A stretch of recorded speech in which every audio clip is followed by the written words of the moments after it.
Britain's role in the world, regardless of who is in the government, has been in a declining state for a long time and still is.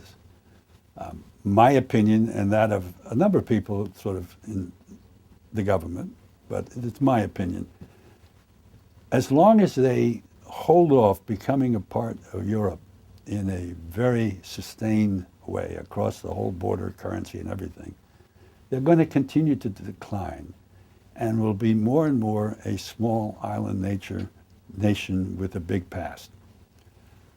If they join Europe, and we see an interest in reinvigorating the European-American relationship to be sort of an entity at the top of the international system that is comparable in size, both in terms of population and in terms of economics, with a continually rising China and a continually rising India, and ultimately a continuing rising Brazil, then they have a future, but it's a multilateral future. It's not an individual future.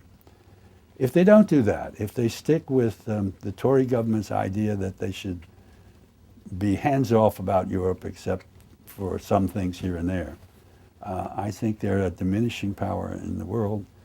And the idea that there will be a special relationship between the U.S. and Britain will begin to fade.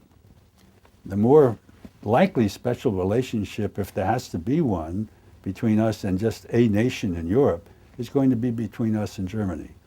Germany is once again by far the most powerful and prosperous and successful country in Europe. And we have to keep that in mind as we go forward.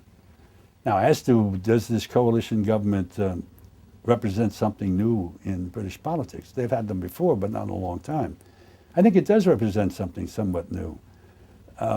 The two old parties, Labour and the Tories, have lost a great deal of trust and allegiance from the British public.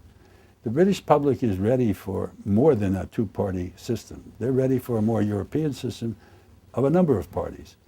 And we may see that begin to flourish even more if this coalition government is successful.